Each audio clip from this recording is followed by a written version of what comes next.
Que pensez-vous, Monsieur Jean Bricmont, des récentes affaires, par exemple concernant Étienne Chouard? Madame Catherine, merci de me poser cette question, mais je vois que la République est de nouveau en danger parce que Étienne Chouard a fait like sur Facebook à propos d'un site qui n'est pas politiquement correct ou quelque chose du genre, et tout le monde est en émoi, tout le monde doit le dénoncer, se distancer de lui. Bon, c'est peut-être pas que ça, peut-être qu'il a fait un lien, il a dit une phrase sur Soral, etc. Mais ce qui m'intéresse dans cette affaire, d'abord, moi j'aime bien parler d'idées et pas de personnes, mais on va y venir. Mais ce qui m'intéresse dans cette affaire, c'est le climat psychologique que ça dénote. C'est-à-dire que chacun se sent obligé de dénoncer l'autre. Et par exemple, de trouver que les confessions, il y a même des gens qui utilisent le mot confession de Chouard, ne vont pas assez loin quand lui-même se distance de Soral ou je ne sais pas quoi. Je n'ai même pas suivi les détails de cette affaire. Parce que ce qui m'intéresse, c'est la psychologie. Chacun doit montrer qu'il est pur. Mais pur aux yeux de qui? Ça, c'est la question. La pureté, c'est quelque chose de très, je trouve, c'est quelque chose de très dangereux quand les gens, au lieu de réfléchir et d'analyser une situation, veuillent simplement montrer qu'ils sont du côté du bien. D'accord? Ces jours-ci, on rejoue à Bruxelles la pièce de Jean-Paul Sartre qui s'appelle Les Mains sales. Et je vais lire ce qui est à la quatrième de couverture parce que je trouve que c'est une pièce donc, qui a été faite après-guerre et qui est faite sur l'engagement, les ambiguïtés de l'engagement, tous les problèmes des partis communistes, etc. Et une phrase que j'aime bien, à un moment donné, un des acteurs dit « Comme tu tiens à ta pureté, mon petit gars, comme tu as peur de te salir les mains, eh bien, reste pur. À quoi cela servira-t-il et pourquoi viens-tu parmi nous, donc chez les communistes? La pureté, c'est une idée de fakir et de moine. Vous autres, les intellectuels, les anarchistes bourgeois, vous en tirez prétexte pour ne rien faire. Ne rien faire, rester immobile, serrer les coudes contre le corps, porter des gants. Moi, j'ai les mains sales. Jusqu'aux coudes, je les ai plongées dans la merde et dans le sang. Alors évidemment, c'est très compliqué et je ne vais pas faire tout un discours sur l'engagement, mais et je ne tiens pas nécessairement à justifier toutes les compromissions que font les gens qui s'engagent, mais seulement cette recherche absolue de la pureté, où toute une série d'intellectuels se construisent dans leur tête une, une situation politique où effectivement ils sont purs, ils ont dénoncé Soral, ils ont dénoncé les gens qui sont compromis avec Soral, ils m'ont dénoncé moi, ils ont dénoncé Dieudonné, ils ont dénoncé Poutine, ils ont dénoncé Assad. Bien sûr, ils ne sont pas d'accord avec les impérialistes américains non plus, ils ne sont pas d'accord avec le gouvernement français non plus, ils ne sont pas d'accord avec l'Union européenne, mais ils sont pour une autre Europe, etc. etc. Et ils se sont construits dans leur tête une position qui a toutes les vertus possibles et imaginables, mais qui n'a aucun impact sur la réalité. Et qui consiste à dire, moi je suis, à dire, mais finalement, au discours du pouvoir, face au discours du pouvoir, moi je suis pur, je suis critique, je fais de la critique sociale, je fais des analyses sociologiques, etc. Mais en fin de compte, quand il y a des conflits, je suis dans une situation où on ne peut pas m'accuser de compromission avec les méchants du moment. Et donc, je suis finalement une critique sociale qui n'a pas de portée, qui n'a pas d'efficacité et qui se retranche dans la pureté. Et ça, je pense que c'est un gros problème que l'affaire Chouard révèle, c'est-à-dire que il y a une pression sociale sur Chouard pour dénoncer un tel et pour d'autres pour dénoncer Chouard, etc. Et tout le monde se dit, voilà, il faut se positionner par rapport aux derniers méchants du moment. Et moi, je refuse cette logique de la pureté. Moi, je prétends qu'il faut faire de l'analyse et je m'intéresse, comme je vous l'ai dit, aux idées et pas aux personnes. Et je ne vais pas me lancer dans les critiques de personnes et des remarques sur des personnes. Pouvez-vous situer cela dans un cadre plus large?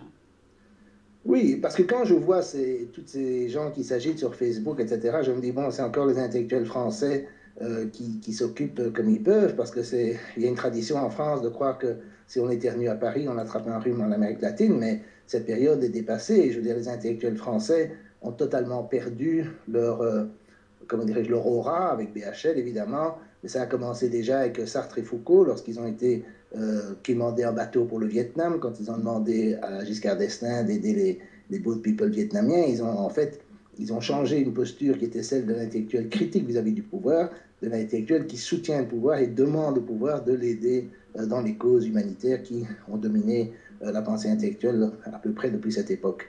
Et donc, il y a comment dire, cette compromission avec le pouvoir qui est en arrière-fond, on va y arriver, mais je veux effectivement situer dans le cadre plus général qui pour moi est celui d'une guerre et d'une guerre mondiale avec plusieurs fronts. C'est-à-dire que vous avez d'une part les États-Unis qui manifestement veulent garder leur hégémonie sur le monde avec, liés à eux, tous les milieux sionistes, enfin pas tous mais certains, qui veulent utiliser le pouvoir des États-Unis au service d'Israël. Il faut bien comprendre, il ne faut pas tout mettre sur le dos des sionistes parce que les États-Unis, par exemple, Mme Clinton, elle va certainement s'allier au lobby pro-israélien, mais elle n'est pas, elle a son propre agenda et sa propre idéologie américaine, si on veut, impérialiste, et il y en a d'autres comme cela. Donc il ne faut pas simplifier le discours, mais il y a ces gens-là, avec tous leurs alliés dans les pays européens, dans les pays occidentaux, etc., et qui sont d'une certaine façon en conflit avec le reste du monde, avec le monde.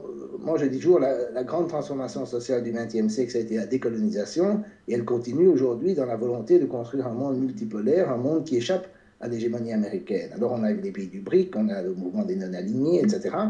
Et en Occident, on a des gens qui sont, on va dire, des conservateurs traditionnels qui ne veulent pas des guerres sans fin, mettons en France des gaullistes, ou aux États-Unis un certain nombre de paléoconservateurs ou de libertariens qui sont opposés à la politique, aux politiques impériales. Et alors, il y a ce qui reste, mais il n'en reste plus beaucoup, de la gauche anti-impérialiste qui est aussi, comment dirais-je, opposée à ces politiques.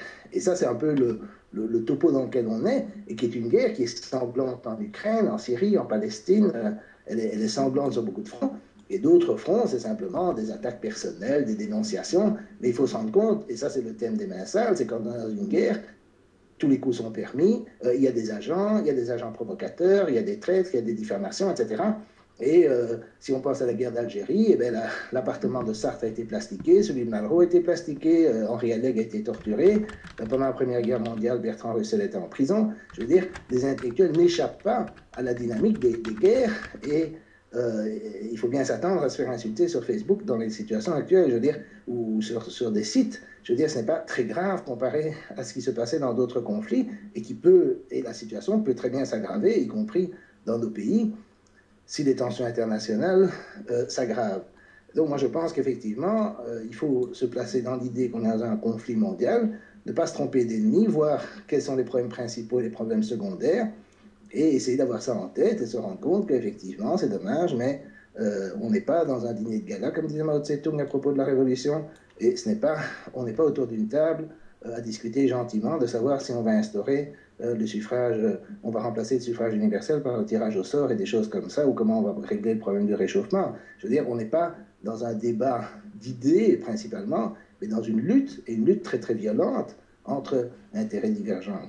Ça, c'est ce que beaucoup d'intellectuels oublient. Ils voudraient bien qu'on soit autour d'une table à discuter en prenant le thé, mais ça, malheureusement, ce n'est pas le cas.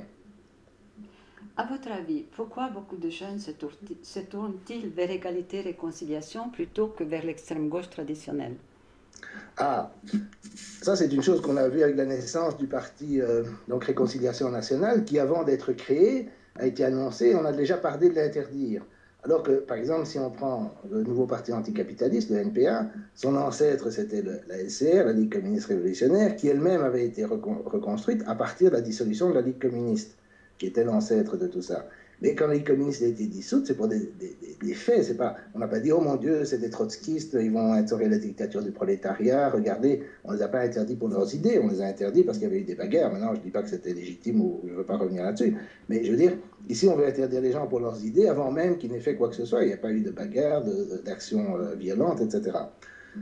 Donc là, on est dans un niveau plus élevé en matière de censure, et je vois toutes sortes de réactions plus ou moins horrifiées, de Thévanian, de Corcus, de gens de gauche qu'on voit sur Mediapart, qui eux disent oh, hein, ils nous volent la critique sociale, et comment se fait-il que les indigènes de la République aussi disent hein, ils utilisent les gens des banlieues comme tirailleurs sénégalais. Oui, la différence, c'est qu'ils ne sont pas engagés de force comme les tirailleurs sénégalais, ils sont volontaires, ceux qui se tournent vers l'égalité et la réconciliation, et je pense que justement, plus ils disent « Oh, ça aura les racistes, etc., etc. », plus ils soulignent l'échec total de l'antiracisme, puisque des gens des banlieues se tournent vers ces gens qui sont soi-disant des racistes, alors qu'effectivement, l'antiracisme avait voulu augmenter les tensions entre les Français et les gens d'origine immigrée, essayer d'augmenter les antagonismes entre ces populations. Et quand on dit non, on veut la réconciliation nationale, les gens se tournent vers certaines personnes se tournent vers ces gens-là. Donc je pense que c'est un grave échec.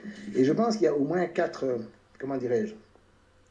points où la gauche est complètement perdue et qui fait que malgré ces déclarations radicales, en fait, elle n'est plus très radicale, y compris l'extrême gauche, et les jeunes qui sont révoltés par l'injustice qu'ils voient autour d'eux ont naturellement tendance à se porter vers quelque chose de radical. Ça fait partie de toutes les jeunesses à toutes les époques, y compris la mienne ou la vôtre. Et donc, évidemment, ils ne vont pas être attirés vers l'extrême gauche. Alors, je vais donner 4 points où je pense que l'extrême gauche et la gauche se sont perdus.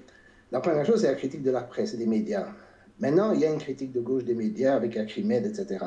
Mais je sais très bien que quand j'avais lu le livre La fabrique du consentement, j'avais lu en anglais le livre de Herman et Chomsky sur les médias, et j'étais revenu en Europe à ce moment-là. Quand j'en parlais, surtout à gauche, les gens ne me croyaient pas. Les médias étaient de gauche, ils étaient progressistes, ils étaient dans cette idéologie, si on veut, libérale, libertaire, plus ou moins. Et donc, évidemment, critiquer les médias, c'était l'extrême droite, c'était antidémocratique, etc. Lors de la guerre du Kosovo, tout le monde croyait ce qu'il y avait dans les médias, y compris pour la Bosnie, etc., etc.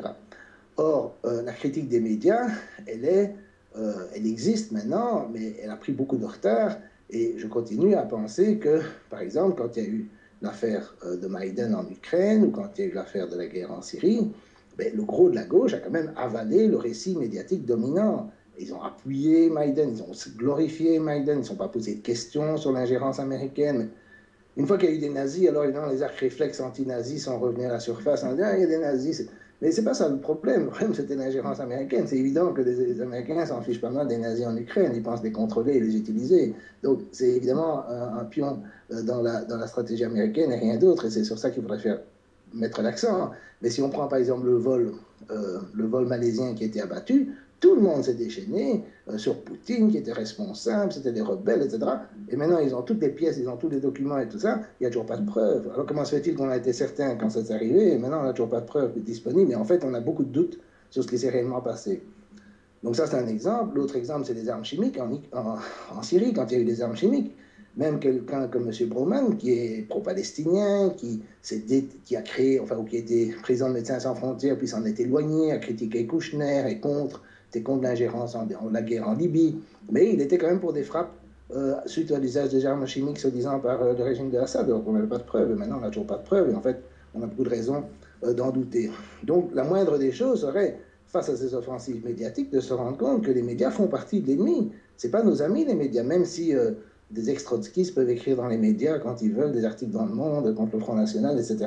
C'est pas pour ça que ce sont nos amis. Il faudrait être lucide sur les médias. Et si on était lucide sur les médias, au moins, quand il y a ces révolutions plus ou moins colorées ou ces manipulations, etc., la première chose à faire, c'est de dire attendons pour voir avant de sauter dans la charrette et commencer à hurler qu'on soutient X ou Y.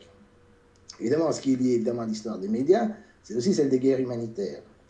Moi, je trouve ça assez comique qu'on demande à Chouard ou je ne sais pas quoi de s'excuser parce qu'il a mis un lien, je ne sais pas où, à quelqu'un qui n'est pas politiquement correct. Mais moi, j'attends toujours qu'on me fasse des excuses sur tout ce qui a été mis, enfin, ils n'en font jamais, mais tout ce qui a été dit sur la guerre en Libye, tout ce qui a été dit sur la nécessité de bombarder Assad, tout ce qui a été dit sur Poutine et sur les rebelles en Ukraine. Par exemple, même ce mois-ci, je crois, dans le Monde diplomatique, il y a un article où on parle des résistances à Poutine en Russie, dont en particulier l'opposition à la guerre en Ukraine, qui est évidemment diabolisée par Poutine. Mais de quoi parle-t-on? C'est quand même assez naturel que les Russes sont sympathisants, l'immense majorité des Russes ont de la sympathie pour les russophones et les Russes dans l'est de l'Ukraine qui se font massacrer par les troupes de Kiev, ce qui est la réalité, une réalité qui n'a jamais mise en avant. Alors commencer à considérer que les quelques rares qui en Russie prennent le parti de l'Occident sont des gens qui résistent à la dictature de Poutine, c'est quand même, à mon avis, totalement inverser la réalité, ne rien comprendre. Or, ça c'est dans un journal que j'aime bien en général, qui est placé très à gauche et qui est supposé être critique du système. Alors, bon, donc ça, il y a les guerres. Alors maintenant, on va venir au sujet le plus délicat, mais qui pourtant est assez évident, c'est la question du lobby pro-israélien. C'est-à-dire, pendant des années, il y a une discussion, c'est qu'est-ce qui fait. Il est évident qu'Israël fait ce qu'il fait à cause du soutien de l'Occident, principalement des États-Unis. Et la question, c'est qu'est-ce qui motive ce soutien américain? Est-ce que ce soutien américain est dû à des intérêts impérialistes classiques, géostratégiques, économiques, etc. Ou bien est-ce qu'il est au contraire dû à, comment dirais-je, à la pression du lobby? Alors, Mearsheimer et Walt ont écrit un livre très détaillé, pas antisémite. Évidemment, ils sont passés à la moulinette, on les a traités de nazis, tout ça, on fait ça tout le temps. Mais ils ont écrit un livre très, très bien argumenté, très académique. Et je vois bien que chaque fois que je discute et que j'essaie de défendre la thèse de Mearsheimer et Walt, moi aussi, je passe à la moulinette. Donc, eux, ils ont documenté la façon dont le lobby travaille et comment une personne après l'autre, c'est très simple. Ils payent les gens pour les élections, ça c'est évident. Et si quelqu'un proteste, hop, il passe à la moulinette de l'antisémitisme et les médias lui tombent dessus. Donc, c'est comme ça que ça dure. Et au Congrès américain, vous avez des témoignages que je ne vais pas citer, je les ai déjà cités, de gens qui sont là, de gens importants, comme Edward Kennedy dans le temps, qui disaient évidemment, si on soutient Israël, c'est parce qu'on a peur du lobby, et point, c'est tout. C'est pas parce qu'on considère ça comme des alliés des États-Unis. Je crois que si on disait Obama qui soutient Israël parce que sont des alliés des États-Unis, il serait très étonné. Hein. Et Obama, il ne croit sûrement pas ça. Mais il ne sait pas s'en débarrasser. Alors, par exemple, ça remonte très loin, parce qu'il y a ce livre ici que je recommande vivement, qui est celui d'Alison Weir, Against Our Better Judgment, qu'on ferait bien traduire en français, qui détaille vraiment avec des sources impeccables, toutes israéliennes, etc., sionistes, etc., comment la reconnaissance d'Israël par les États-Unis a été faite de nouveau par le lobby, et pas par l'impérialisme américain, et qu'en fait tous les impérialistes américains, si on peut dire comme ça, comme Marshall, comme le type qui a renversé Mossadegh, etc., Roosevelt, ils étaient tous contre la création de l'État d'Israël parce qu'ils savaient que ça ferait du tort aux États-Unis, et c'est ce qui s'est passé. Et donc, on ne peut pas, comment dirais-je, évacuer cette question trop facilement, et c'est évidemment le même problème en France. Et tant qu'on est solidaire de la Palestine, mais on refuse d'analyser les racines du problème, on n'arrive à rien. Or, je sais très bien, et je suis accusé de toutes sortes de trucs par toutes sortes de gens, je m'en fiche complètement, mais je veux dire, comme disait un ami américain juif, d'ailleurs, hein, si dénoncer le lobby c'est antisémite, alors c'est parce que la vérité est antisémite. Je veux dire, il faut quand même se rendre compte qu'il y a un problème, où par exemple, prenons la France, alors, prenons Sarkozy. Sarkozy a dit que l'humanité avait une dette vis-à-vis du peuple juif. Mais tout le monde, toute l'humanité, les Chinois, les Australiens, je ne sais pas, pourquoi est-ce que les Palestiniens ont une dette vis-à-vis du peuple juif? Comment peut-il dire ça? Est-ce qu'il le croit ou bien il dit ça parce qu'il veut revenir, en politique? Je ne sais pas. Je trouve ça tellement incroyable et personne ne dénonce ça. Ou bien la Ligue de défense juive a dit que les députés qui avaient voté pour l'État palestinien hier étaient nazis. Ou avant-hier, je ne sais plus, bon, étaient nazis. Mais si Dieudonné traite de nazis les députés, je crois qu'il aura un procès sur le dos. Et donc, je veux dire, ils peuvent le dire. Mais donc, les deux poids, deux mesures sont flagrants. On l'a vu. Alors, et de nouveau, c'est un truc où on a tous ces grands scientifiques des sciences humaines, des sociologues, des psychanalystes, des psychologues qui font des grandes analyses sur la culture, sur les rapports de classe, sur tout ce que vous voulez. Et ils ont le lobby en face des yeux, ils n'ont jamais rien dit. Ils n'ont jamais rien dit.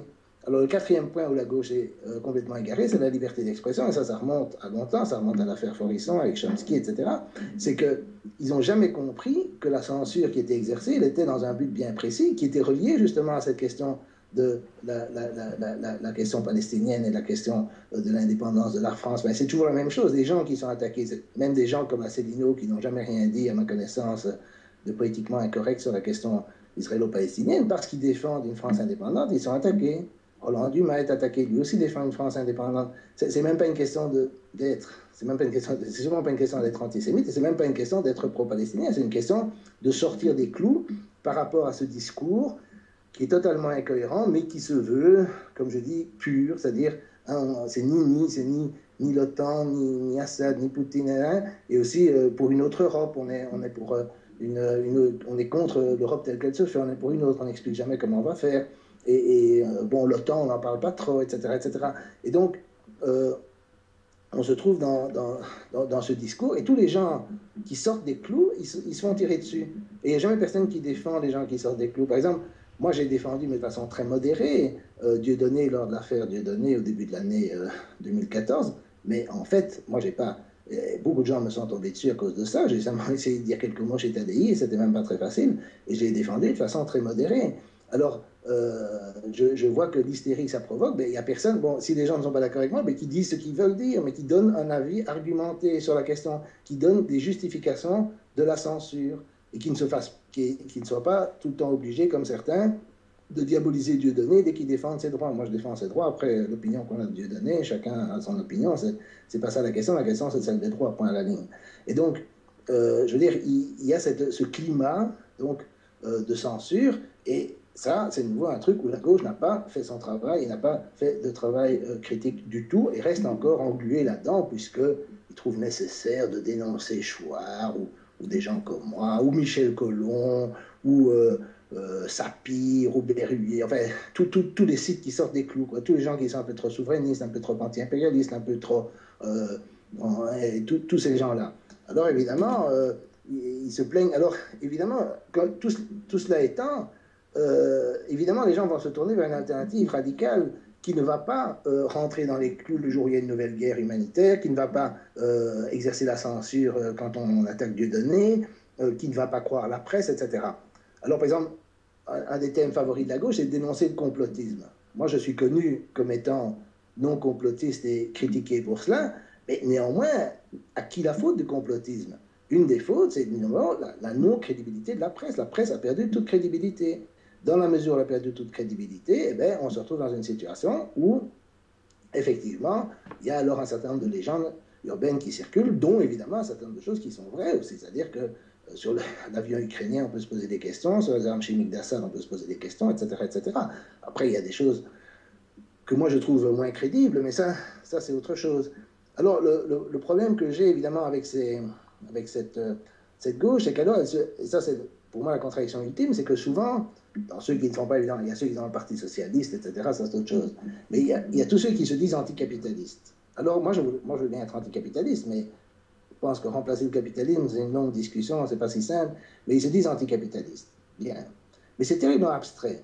Parce que si on prenait des mesures, comme on en a prises après la guerre, de nationalisation du crédit, de nationalisation des grandes entreprises, ou même de rapatriement de l'or suisse, etc., qui seraient des mesures qu'on pourrait peut-être juger anticapitalistes, ou auxquelles s'opposent les banques, par exemple, ou capitalistes. Si on prenait ces mesures-là, ben, que feraient les Américains? Ben, ils feraient ce qu'ils ont fait d'abord, ce qu'ils ont fait en France après la guerre, ils feraient ce qu'ils ont fait au Chili, ce qu'ils font maintenant en Syrie, en Ukraine, vis-à-vis de la Russie, etc., vis-à-vis de l'Iran. Tous les pays qui sortent des clous, ils les attaquent. Et donc, et puis ils ont fait avec Cuba, ils ont fait ça avec des tas de pays. Et donc, il ne faut pas se faire d'illusions. Si on n'est pas prêt à se confronter au rapport de force dont une des composantes majeures est l'impérialisme américain, je vais utiliser ce terme supposément démodé, si on n'est pas prêt à se confronter à cela, alors on n'est pas sérieux dans l'anticapitalisme. Alors c'est simplement qu'on est contre les OGM, on est contre des barrages et des trucs comme ça. Mais le capitalisme, c'est pas ça. Le capitalisme a vécu sans OGM depuis très longtemps. Et il y a vraiment un truc tout à fait malsain que j'associe, si on veut, à l'institutionnalisation, ce que j'appelle l'institutionnalisation de mai 68. C'est-à-dire, je pense que les jeunes aujourd'hui ne savent pas, ne comprennent pas le climat de répression morale qu'il y avait avant 68 et ne comprennent pas 68. Mais ce qui s'est passé, c'est qu'il y a eu une révolte contre la domination, on va dire, de la morale du côté gaulo-catholique, pour parler de la France, ou catholique dans les pays comme la Belgique, et aussi du côté communiste. Et donc, il y a eu cette explosion. Et bon, à ce moment-là, il y avait un peu de tout, il y avait toutes sortes de trucs qui sont partis dans tous les sens. Bon, ça, c'était une période d'effervescence et c'était en fait quelque chose d'assez positif. Mais à partir de l'époque Mitterrand, beaucoup de ces révolutionnaires ou pseudo-révolutionnaires se sont installés dans l'édition, dans l'enseignement, dans l'université, dans les médias, etc. Et alors, ils ont finalement créé une espèce de bourgeoisie soi-disant radicale, mais qui a dû évidemment trouver des thèmes qui lui permettaient de sauver sa conscience en se donnant l'impression d'être radicaux et d'être critiques, tout en n'étant plus objectivement. Sinon, ils n'auraient pas ce genre de poste. Quand ils étaient rebelles, ils n'avaient pas ce genre de poste. Et les gens qui sont rebelles, en général, ne trouvent pas de poste. Alors, ceux qui le sont vraiment... Et donc, qu'est-ce qu'ils ont fait? Ben, ils ont inventé... D'abord, ils sont rattachés à l'idéologie de l'ingérence humanitaire, qui était une façon pour les Américains de continuer leur combat pour l'hégémonie, mais au lieu de combattre des mouvements de libération nationale comme ils l'avaient fait au Vietnam, ils combattaient des États issus des mouvements de libération nationale, comme il y avait au Nicaragua, etc., ou en Iran, enfin, des mouvements indépendantistes, etc. Ils combattaient ces mouvements, donc ils avaient l'aura d'être des rebelles, puisqu'ils se mettaient du côté des rebelles, des révolutionnaires, comme ils le font maintenant en Syrie ou en Ukraine, etc. Et en ayant cette aura-là, évidemment, ils peuvent... les révolutionnaires du passé peuvent dire on est toujours révolutionnaire, on est solidaire des peuples, de quel parti, de quel peuple et dans quelles circonstances, ça c'est justement la question qu'ils évitent de poser. Et alors évidemment, cette gauche qui est restée comme ça vaguement anticapitaliste dans un sens très abstrait, évidemment s'est réintégrer dans le système à ça. Et alors l'autre truc qu'ils ont trouvé, c'est comme ils ont adopté avec cette idée des guerres humanitaires l'idéologie des droits de l'homme, ils ont abandonné toutes les perspectives, disons, de la gauche classique sur la paix, l'anti-impérialisme, le socialisme, etc. Tout ça s'est passé à la poubelle. La critique des médias, c'est devenu stalinien, la critique des institutions culturelles aussi. Et donc, ils ont abandonné tout cela. Et comme ils ont dû se trouver une idéologie de substitution, il y a eu l'antiracisme et l'antifascisme. Ils ont inventé une menace fasciste qui était imaginaire, et ils se sont mis à combattre le racisme qui n'est pas imaginaire, ça c'est vrai, mais la lutte contre le racisme est imaginaire, parce que la façon dont ils la font, ça ne fait qu'irriter plus les gens et les rendre plus racistes, parce qu'on les traite de tous les noms, les menace, on les condamne, etc. Et ils se condamnent eux-mêmes à de propre impuissance, en ayant cette idéologie de la dénonciation permanente que j'ai aussi connue en 68 dans des groupes radicaux où chacun devait dénoncer son voisin comme n'étant pas suffisamment maoïste ou trotskiste ou je ne sais pas quoi.